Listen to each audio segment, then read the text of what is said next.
능력이 떠난 분들은 능력을 회복하게 하시고 또 상처받은 분들은 상처도 치유받았으면 좋겠습니다.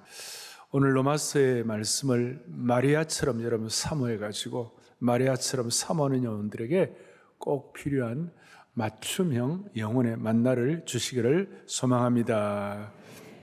오늘 제목은 전적 부패를 깨닫는 것이 은혜의 지름길이다. 구원은 유통기간이 없지만 은혜는 유통기간이 있다고 그랬습니다. 그래서 이 은혜를 늘 유지하려면 오늘 전적 부패에 대해서 우리의 눈이 열려야만 하는 것입니다. 오늘 6번째 강의인데 이 전적 부패에 대해서 3장을 펼쳐놓고 있습니다. 제가 이걸 펼쳐놓으면서 너무 감탄하는 것은 뭐냐면 이처럼 논리적이고 이처럼 강력하고 이처럼 살아있고 이처럼 기름 부음이 있는 본문이 또 있겠는가. 그래서 참 제가 경탄을 했습니다. 자, 오늘 본문은 1절부터 18절까지 복잡한 것 같습니다만은 전체적으로 보면 심플합니다. 두 구조인데 1절부터 8절에 지난주에 바울이 유대인들의 형식주의를 질타하니까 그들이 그래 그러면 질문할 것들, 이의 제기하는 것들을 미리 바울이 예상을 하고 그 질문을 바울이 하고 또 답변을 하고 하는 내용이 나와 있고 9절부터 18절까지는 여러분들이 오늘 봉독을 했습니다마는 하나님 앞에 선 우리 모든 인류의 정난한 모습을 보여주고 있는 것입니다. 먼저 오늘 본문을 통해 첫 번째 생각할 것, 우리는 다 죄 아래에 있다. 따라하겠습니다. 우리는 다 죄 아래에 있다. 한 번 더, 우리는 다 죄 아래에 있다. 별로 안 하고 싶은 분도 계실지 모르겠습니다만은 오늘 첫 번째 주제입니다. 오늘 13절, 14절, 15절 여러분들이 봉독을 했는데 제가 과거에 제자훈련을 하면서 어느 날 인간의 전적 타락에 대해서 이렇게 하다가 귀납법적 질문을 우리 어떤 집사님에게 말씀을 드렸어요. 그들의 목구멍은 열린 무덤이요 그 혀로는 속임을 일삼고 입술에는 독사의 독이 있고 그 입에는 저주와 악독이 가득하고 발은 피 흘리는데 빠른다. 이 내용을 앞에 놓고 제가 이런 질문을 했어요. 집사님의 목구멍은 열린 무덤이고 집사님의 혀로는 속임을 일삼고 집사님의 입술에는 독사의 독이 있고 집사님의 입에는 저주와 악독이 가득하고 집사님의 발은 피 흘리는데 빠릅니까? 갑자기 막 얼굴이 푸르락하고 말이죠. 갑자기 막 그냥 얼굴이 벌개지고 그러시다가 나중에 조금 안정되시더니 답을 하는데, 목사님 이 말씀이 하나님의 말씀이니까 제가 인정은 해야 되겠습니다만은 모든 인류가 다 이렇지요. 근데 저는 예외입니다. 그러더라고요. 저는 예외입니다. 그래서 제가 그렇죠. 집사님은 좀 더 이렇게 도덕적이고 선하시니까 그런데 여러분 예외가 있겠냐고. 제 얘기가 아니고 오늘 9절에 보니까 유대인이나 헬라인이나 다 죄 아래에 있다 그랬어요. 이게 유대인은 하나님 믿는 유대인이라 말할 수 있고 헬라인은 이방인들. 그러니까 오늘 전 인류를 다 통칭한다고 해도 무리한 해석이 아니에요. 모든 사람은 다 죄 아래에 있다. 이걸 지금 우리가 판단하는 거예요? 아니면 하나님이 판단하시는 거예요?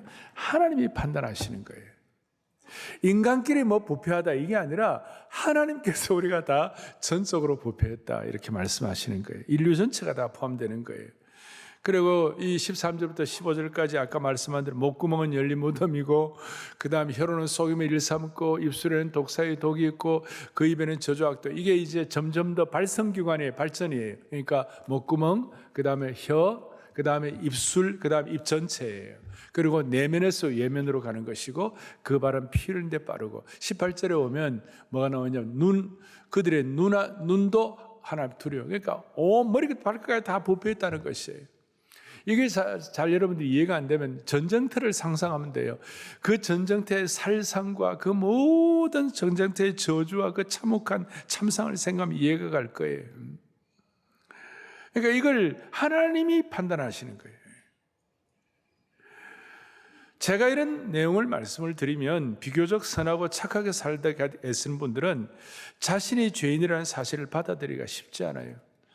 무의식 중에 우리 모두는 다 타 종교도 그렇습니다. 우리가 착하게 살면 구원받을 수 있다 하는 그런 어떤 가치관에 만연해 있거든요. 그런데 탱자나무에 가끔 괜찮은 열매가 열린다 하더라도 그 나무가 탱자나무인 것은 변함이 없어요.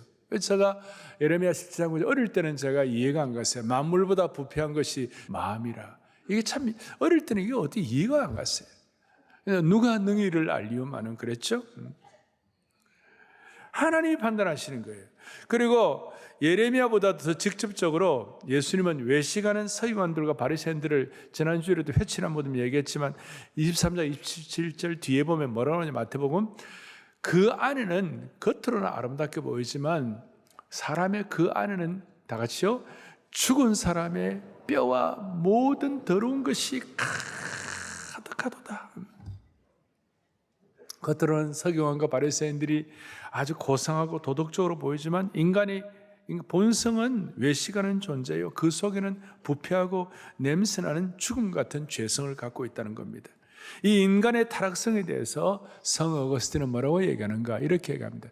죄를 짓지 않을 수 없는 상태다. non posse, non peccare 이렇게 나와 있어요. non peccare.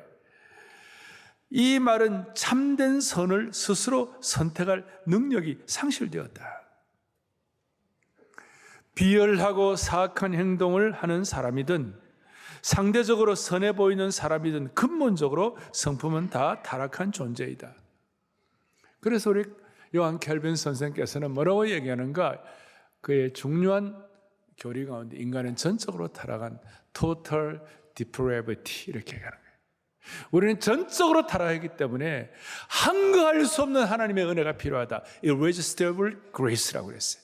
그러니까 우리는 전적으로 부패했기 때문에 정말 감당할 수 없는 하나님의 은혜가 우리에게 필요한 줄 믿습니다. 이거예요. 우리 인간은 어떤 핏줄에서 태어났든 어떤 배경이든 성별, 학벌, 경제, 사회, 위치에 누가 어떤 상황이든 감옥에 들어갔다 나왔든 상관이 없이 모든 인생은 예외가 없고 전적으로 타락한 존재이다. 이것은 그만큼 죄의 뿌리가 크다 이 말이에요. 근데 여기에 대해서 아직까지 인정이 안 되는 분도 있을지 몰라요. 그런데 여러분 제가 한 번씩 얘기하죠. 우면산이 299m예요. 에베레스트 산은요 8844예요. 인간들이 보기에는 어마어마한 차이가 많이 나요. 그런데 우주 저 위에서 하나님이 보시면 점에 불과해요. 우면산이든지 에베레스트산이든지 하나님 보시기에 그렇다 이 말이에요. 그리고 여기는 인생에 예외가 없어요. 여기에 대해서 항의할 사람도 있겠지만 제가 증거를 대면 인간은 다 죽는 거예요. 다 죽는 거예요. 다 죽는. 죽음의 보편성은 죄의 보편성을 증명하는 것이에요. 이래도 수긍이 안 가신다면 자 로마 시대 때 사는 사람들이나 오늘 이 로마 시대 사는 사람이나 중세의 사람이나 현대의 사람이나 문명적으로는 현대가 더 발전했지만 그때나 지금이나 죄성은 다 똑같다. 동의하십니까? 동의 안 되면 여러분 지금도 여러분 그 SNS에 댓글들 한번 보세요. 죄의 익명성 겉으로는 고상하고 이러지만 그 SNS 댓글들 보면 공격적인 언어로 상대방을 비난하고 모욕하고 희롱하고 악플 때문에 극단적인 선택을 하는 사람도 있고 겉으로는 멀쩡해 보이지만 그 속에는 자기 중심과 파괴적인 욕망으로 마치 화산의 마그마처럼 그 우리 사람의 중심의 밑바닥에는 파괴적인 욕망과 이 죄악으로 부글부글 끓고 있다는 것이 부글부글.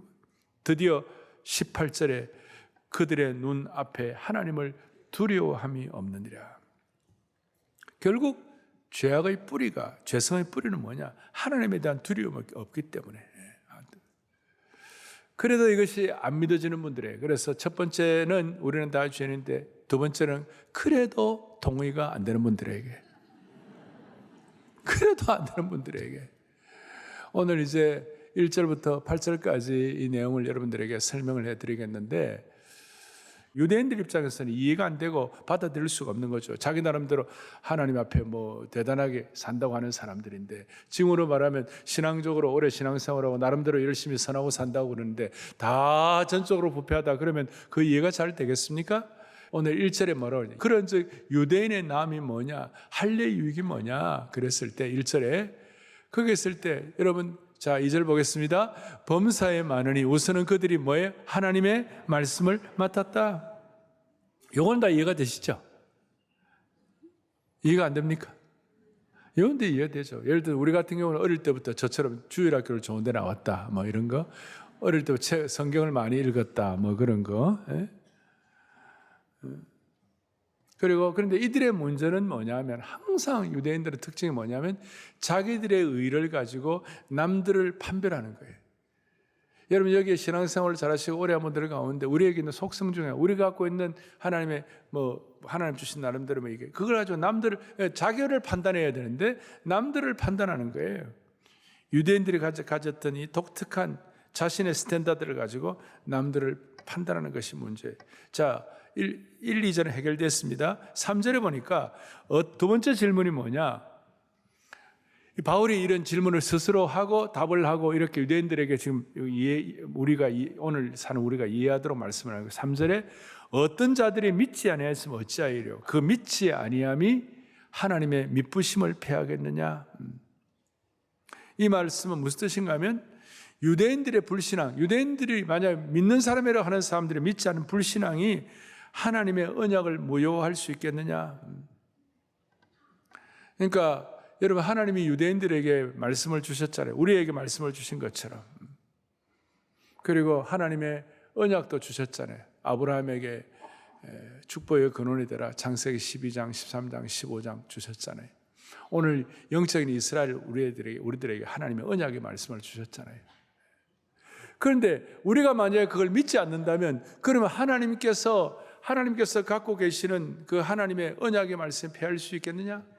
하나님의 신실하심이 패할 수 있겠느냐? 우리가 부족하다고 해서 하나님의 신실하심과 하나님의 참되심이 패할 수 있겠습니까?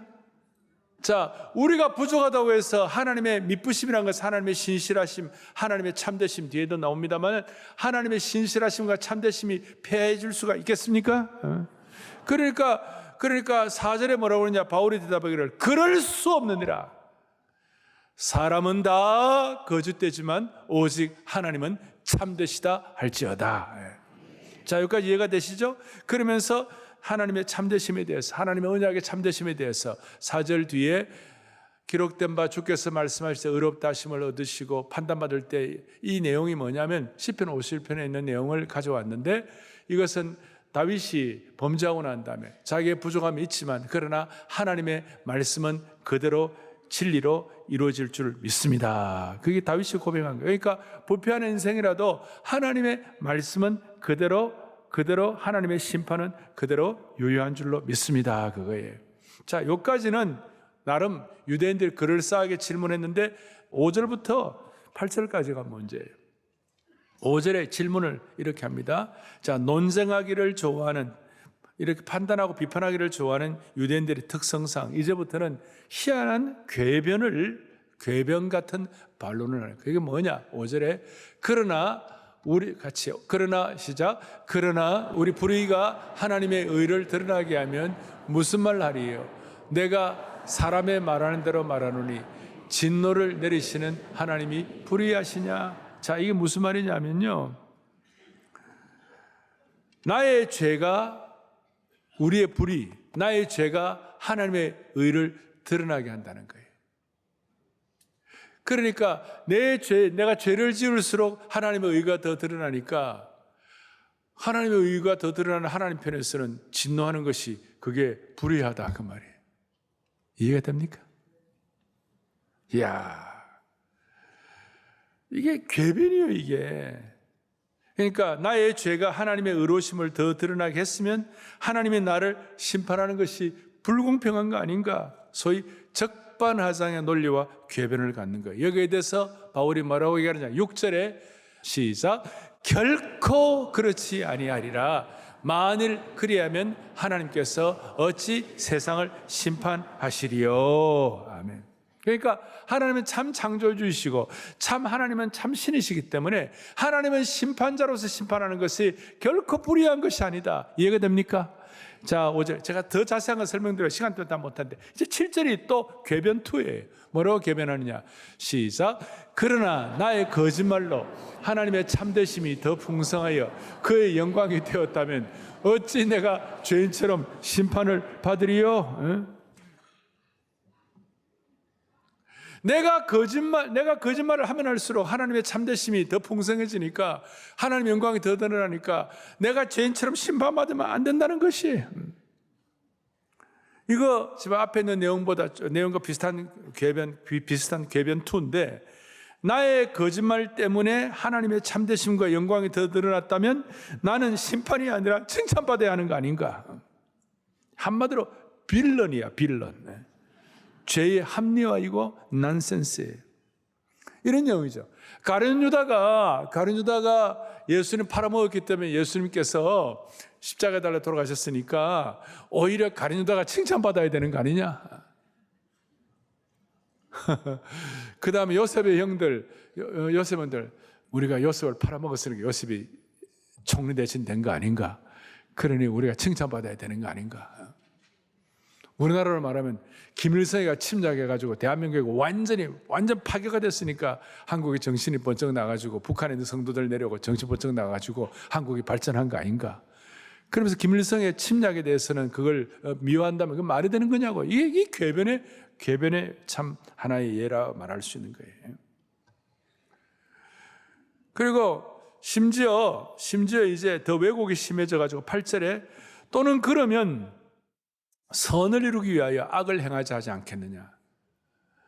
어떤 이들은 이렇게 비방하여 우리가 이런 말을 한다 하니 그 다음에 그들은 정죄받는 것이 마땅하니라. 그러니까 선을 이루기 위하여 악을 행하자, 이런 말도 안 되는 궤변, 이런 빌런, 이런 죄의 합리화, 이게 안 돼. 그러니 이런 반박할 가치조차 없는 비방에 대해서 바울은 단호하게 그들은 정죄받는 것이 뭐예요? 마땅하니라. 제가 이렇게 말도 안 되는 궤변을 주장하는 사람들이 과연 있을까 생각이 될지 모르겠습니다. 살다 보면 의외로 많습니다. 예를 들어서 내가 누군가를 비난해가지고 그 사람이 회개했으니 나는 상을 받아야 한다. 그거는 하나님이 하시는 거지 사람이 그러면 안 되는 것이에요. 한국 교회 내에도 이런 은사를 받아가지고 막 비난하고 비판하고 이런 분들이 계세요.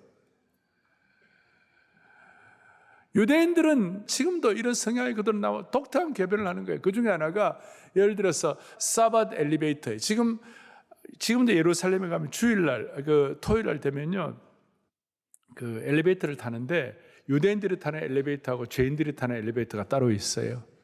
그 죄인들이 타는 엘리베이터는 우리가 버튼을 눌려야 돼. 그러면 주일날 안식일날 버튼 눌리는 거 죄니까 자기들은 버튼 안 누르고 자기들은 자동적으로 오르락 내려가는 게 있어요. 그리고 유대인들이 식당에서 주문을 받을 때도 어떻게 하느냐면요, 죄인들은 죄를 범하라, 우리는 죄 안 범한다. 그래갖고 이방인 죄인을 옆에 데려와가지고 주일날 이렇게 기록하면요, 이게 죄야. 그러니까 이방인이 죄를 범하게 하도록 그 주문을 받게 하고 자기는 옆에 가만히 서 있는 거예요. 이게 21세기판 어떻게 보면 궤변들이에요. 이런 비논리적인 논쟁을 하면서도 자신들은 부패하지 않았다고 하는데 정말 그런가? 심지어 바울은 로마 교회를 향하여 시선을 향하면서 9절에서 바울은 이 서신서를 읽고 있을 로마 교인들을 향하여 우리는 더 나으냐? 결코 그럴 수 없다. 로마 교인들 보고 뜨거라 할 정도로, 그러면서 유대인이나 헬라인이나 다 죄 아래에 있다. 여기 모두가 다 죄 아래에 있다는 것은 인류를 다 포함하는 거예요. 그냥 죄인이 아니라 죄의 권세 아래서 무력하게 있다. 소위 장기판의 조리라는 뜻이에요. 다 죄의 노예가 되어 있다. 다 죽었다. 영적으로, 전적으로 부패해가지고. 여러분, 죽은 자에게 화장을 하면 무슨 의미가 있겠어요? 우리에게는 죽은 자에게 화장이 필요한 거, 우리에게는 우리를 살리는 생명의 구원자가 필요한 것이에요. 드디어 10절에 기록된 바 의인은 없나니 하나도 없으며 11절에 깨닫는 자도 없고 하나님을 찾는 자도 없고.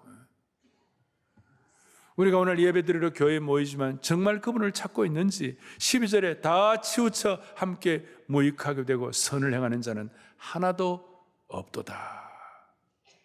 자, 제가 참 감사하게 오늘 18절을 본문을 다 해석을 해드렸습니다. 많은 분들이 3절부터 8절까지의 로마서의 난해한 강을 여러분 나름대로 넘어오신 줄 믿습니다.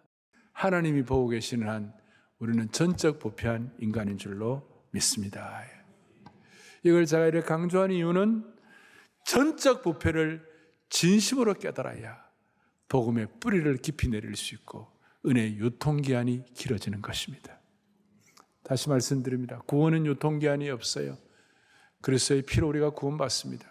그러나 이 땅에 살아가면서 예수 믿는 하나님의 신실한 남녀 종들로 은혜를 받아야 되고 은혜를 끝까지 유지해야 되는데 그 은혜를 유지하려면 다른 방법이 없어요. 내가 하나님 앞에 얼마나 전적 부패했던 존재인가.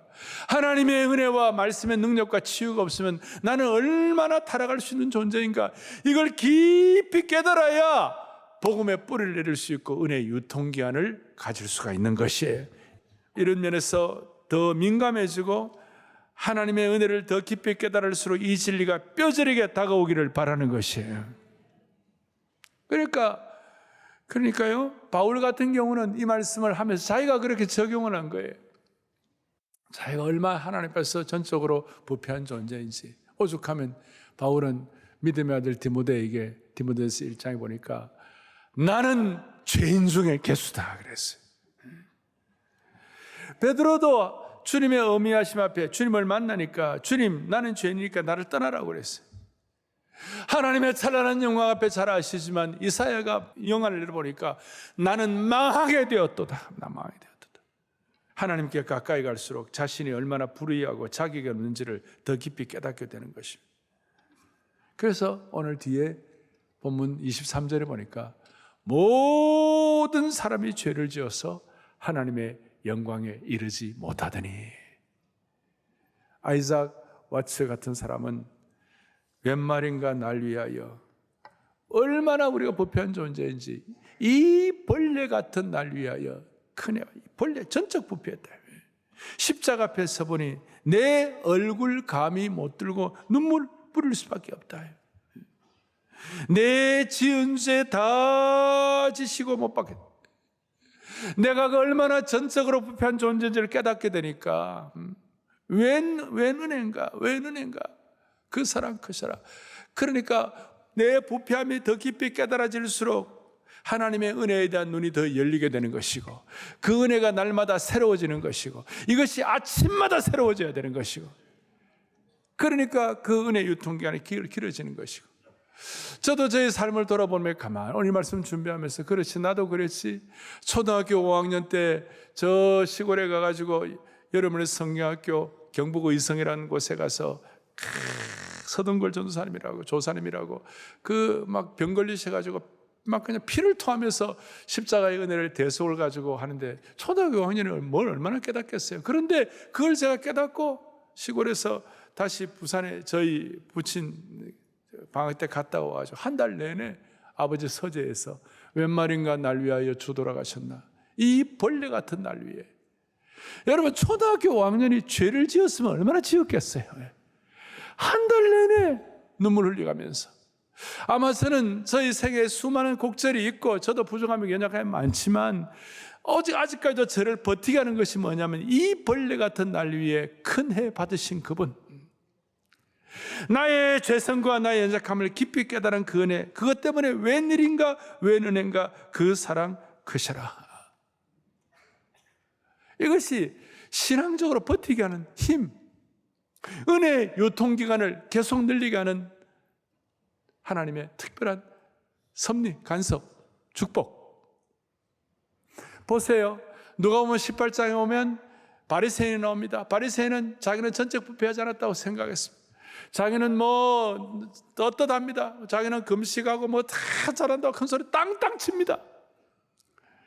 바로 뭐가 이 내용이 나와요. 세리가 나오는데 18장 13절에 하나님이여 불쌍히 여기소서 나는 뭐로소이다 죄인으로서. 세리는 자기가 전적 부패함을 알았어요. 반대로 바리새인은 그렇게 하지 않았어요. 세리는 전적으로 부패하다 깨닫고 고백하니까 바로 14절에 주님 뭐라고 말씀하시냐? 이 사람이 의롭다 하심을 받고 그의 집으로 내려갔느니라. 자기의 연약함과 부패한 본성에 대해 깊이 깨달으면 깨달을수록 주님이 의롭다고 해 주시는 것이에요. 이런 사람이 희망이 있는 것이고, 이런 은혜를 받은 사람 때문에 그래도 아직까지 이 사회가 희망이 있는 것이. 저는 반비례 법칙이 있다고 생각합니다. 주님과 멀어질수록 죄성을 못 느끼는 것입니다.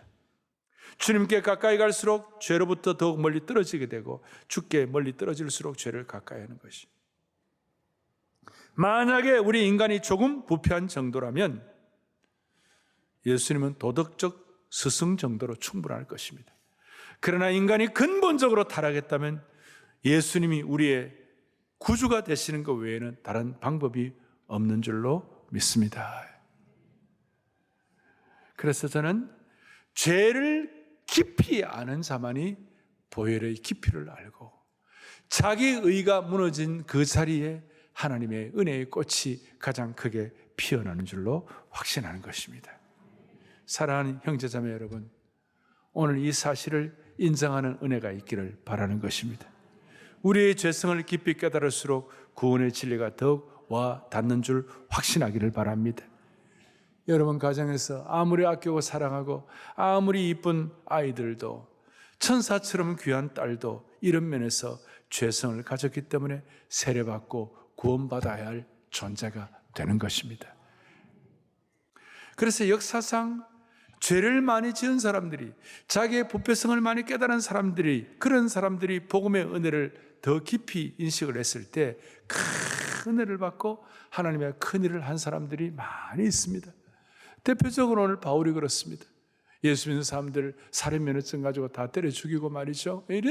이런 바울이 오히려 하나님의 은혜를 받아 이런 놀라운 사명을 감당할 수가 있었고, 또 조한 뉴턴, 노예 상인 조한 뉴턴도 나 같은 죄인 살리시는 조한 뉴턴 마찬가지고, 황해도의 유명한 대한민국의 그때 그 당시에 소문났던 일제시대에 그 깡패 김익두라는 청년이 이 자기의 부패성을 깨닫고 난 다음에 선교사들을 구타하고 그냥 못되게 굴고, 그런데 최고의 목사님이 되셨어요.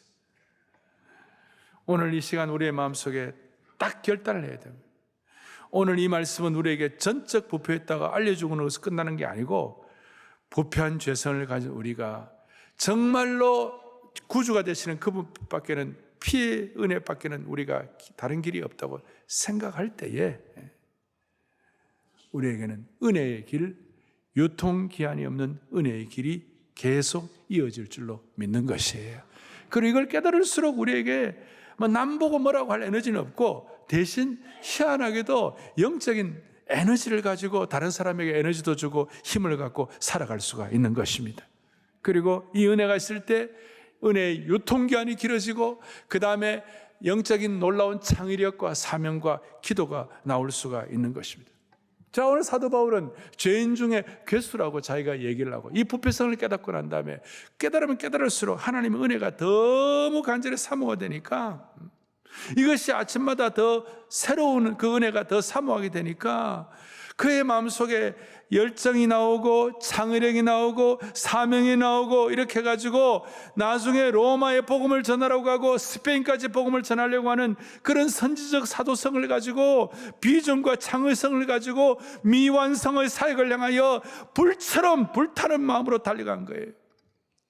유라굴라 광풍도 바울을 어떻게 할 수가 없었고, 폭우와 시련과 어려움도 바울을 어떻게 할 수가 없었고, 나는 상상을 해보는 것이, 바울이 로마로 갈 때 그 유라굴라 광풍을 만나고 나중에 또 이제 멜리데 섬에 갔다가 다시 또 배를 타고 가는데, 그 배에 선교에 서가지고 비바람아 와라, 파도가 와라, 나에게 있는 하나님의 이 전적 부패를 통한 나의 이 부족함에도 불구하고 하나님의 놀라운 은혜를 깨닫고 하나님의 강력한 은혜에 대해서 눈이 열리고 난 다음에 바울이 그 은혜를 가지니까 주님 앞에 서는 그날까지 지치지 않고 끝까지 놀라운 창의력과 사명을 가진 줄로 믿습니다. 그리고 그의 놀라운 고백이 뭡니까? 고전 15장 10절에 이런 고백을 하는 것이에요. 뭐라고 고백하느냐? 내게 주신 그의 은혜가 헛되지 아니하여 내가 모든 사도보다 더 많이 수고하였으나 내가 한 것이 아니여 오직 나와 함께 하신 하나님의 은혜로라. 부패성을 깊이 깨달으면 깨달을수록 하나님의 더 큰 은혜가 확인되게 되는 것입니다. 그럴 때 무슨 일이 벌어지니까 그 은혜가 헛되지 않아가지고 내가 모든 사도보다 더 많이 수고할 수 있는 것이에요. 여러분, 이 땅에 살아가면서 수많은 일들이 있고 수많은 사역이 있지만 사도의 일만큼 귀한 일이 어디에 있습니까? 사도 다른 사람들보다도 더 많이 수고했지만 그 수고했다고 큰 소리 치지 아니하고 그것이 내가 한 것이 아니요 오직 나와 함께 하신 하나님의 은혜로라. 여러분, 우리가 이런 은혜를 받아 남보다 더 많이 수고하는 능력, 영적인 에너지가 여러분들에게 주어지기를 바라는 것이에요. 그리고 귀한 일을 감당할 때에 내가 한 것이 아니요 하나님의 은혜로다. 내가 본래 하나님의 은혜 없이는 살아갈 수 없는 존재임을 고백할수록 이것이 바로 여러분 복음적 수고요, 하나님 나라의 독특한 계산 방법이요, 하나님의 은혜적 헌신이요, 은혜가 나를 일하게 했다고.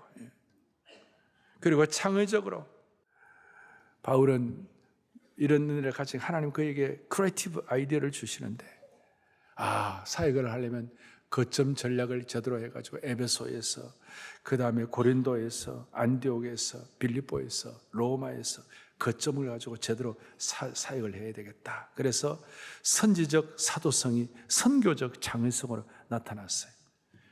정리하면 복음의 은혜가 바울의 존재를 바꾸었고, 은혜의 감격이 그의 사명을 낳았고, 그리고 사명이 창조적인 복음 사역을 낳았습니다.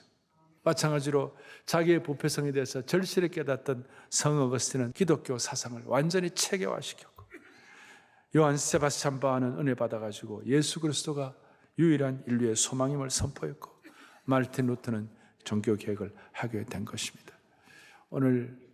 오늘 사랑의 교회는 이런 은혜의 깊이를 가지고 여러분 끊임없이 하나님 나라의 비전과 신선한 사역을 감당할 수 있도록 축복해 주시기를 바랍니다. 하나님의 은혜는 광대무변한 것입니다.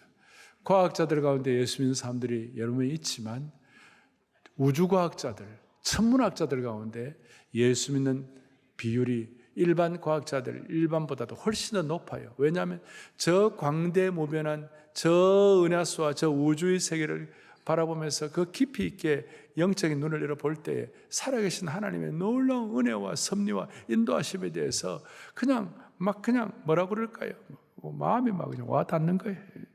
절대자의 시각에서 그렇게 바라보게, 그럴 때 너무 여러분들 궤변 늘어난다든지 이 땅의 일 가지고 너무 아등바등하지 않고 본래 우리는 부패한 진노의 자녀였지만 예수 잘 믿는 천문학자들은 우주의 기원과 우주의 큰 것의 은혜를 받게 되니까 하나님이 주시는 놀라운 창의력을 가지고 달나라까지도 보내고 화성까지도 보내고, 그래서 오늘 여러분 모두는 아까 처음 제가 말씀한 대로 마리아처럼 맞춤형 로마서의 은혜를 받아가지고, 바울은 로마서를 썼는데 21세기 우리들은 마음을 같이해서 서울서를 쓰기를 축복하는 것이, 로마서가 아니라 오늘 이 시대 21세기 서울서를 쓰도록 한 분 한 분 여러분 맞춤형 은혜를 다시 한번 허락해 주시기를 소망합니다. 광대무변한 하나님의 은혜를 깊이 깨달아가지고 너무 이 땅에 갖고 아등바등하지 말고 부르시면 부름 받고, 그 다음에 이 땅에 살아가는 동안에는 우리가 너무 궤변, 남 비판하고 이런 거 하지 말고 정말 은혜 속에 여러분들 깊이 목욕함으로 말미암아 거룩한 창의성과 유통기한이 없는 은혜의 주인공이 되기를 소망합니다. 기도하시겠습니다. 하나님 아버지 감사합니다. 만물보다 부패하고 타락한 마음, 우리의 부족한 마음을 주님 앞에 올려놓사오니 전적 부패를 깊이 깨닫는 것만큼 더 큰 은혜를 저희들에게 부어 주옵소서.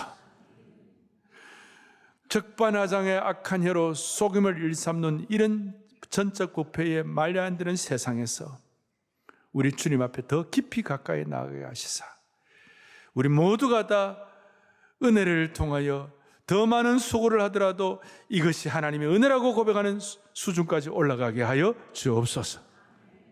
하나님의 은혜의 꽃을 피우는 평생이 되게 하여 주시기를 원합니다. 하나님의 은혜와 창의력의 새로운 눈이 열려가지고 광대무변한 저 예수 잘 믿는 천문 우주과학자들보다 더 큰 은혜를 저희들이 받아 이 시대를 섬기게 하여 주시옵소서. 예수 그리스도를 받들어 간절히 기도 올리옵나이다. 아멘.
내